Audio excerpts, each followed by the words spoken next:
Ayun, good morning mga brad.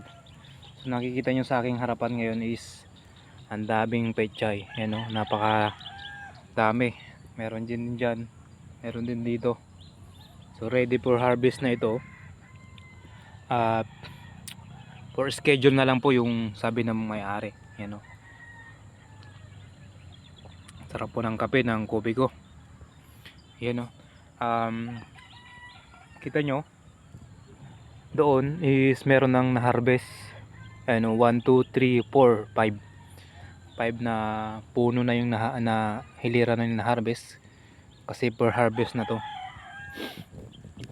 So ngayon, bakit nga ba magandang itanim ang pechay? Magandang itanim ang pechay kasi madali lang siyang i-harvest. Yan. Mga 1 month lang yung hihintayin mo, meron ka nang ma-harvest dito sa pechay na sa ani mo. So hindi rin siya magastos sa abono at saka spray. Hindi based on experience, hindi naman ganun kalaki yung ano, yung nagagastos dito, you know. Then yung market is hindi po mahirap dahil yung market ng pechay is madali lang kasi kilala na ang pechay. Meron pong mga buyer yan talaga, diba? Common na yan. Ang pechay is laging na lalaga na maraming panggamit. So pwede mong sama sa ulam, sahog sa sardinas yan, masarap sa sardinas yan. Tapos sa nilagang baboy tsaka baka yan, diba? Napakarami pang sinigang, you know. Dami. So hindi lang po dito, meron din dyan sa gilid, ayun o, sa tabi lang po ng ilog.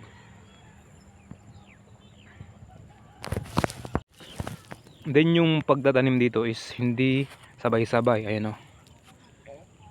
So pag natapos na yung harvest dito, pwede mong mag harvest ulit dito. Ayan. Ang bilihan dito kasi per bundle. So marami ngayon yung ano, I think 300 data isang banig. Wala kasi yung buyer ay yung may-ari dito eh.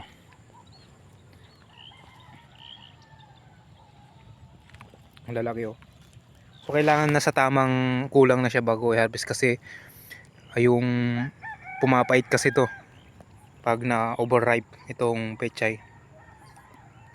Then pag hindi na harvest, mamumulaklak na yan.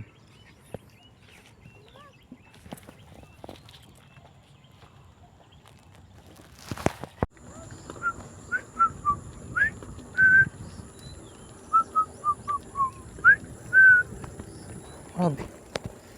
Kailan lang ako nawala, ang dami na dito. Tingnan nyo dito. So kahit sa gilid ng daan, ayan o, natataniman pa rin nila itong pechay. Umaga ngayon, ayan o, panahon ng oras ng paggawa, ayan, nagbubungkal sila dyan. Ito, mga ano na rin siguro to, 15 days for harvest tong pechay. So diba, mabilis lang ano yan.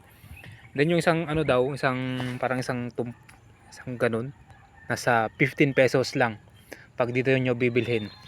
So makakalis kayo dito pag nag-direct kayo dito sa mismong taniman ng pechay. Dito pala yung, ang location pala nito is Santa Maria, pero yung exact location nito is hindi ko alam eh. Yung daan dyan na pababa, yung tulay, nakikita nyo yan, yung flood control yan, diba? Punta lang kayo dito ng umaga. So ngayon nga is February, ngayon panahon pa naman ng pechay, pero pa ano na rin to, pa tapos na rin ang season nito. So yun lang, then pa-subscribe na lang para sa mga next videos para sa mga about farming. Thank you.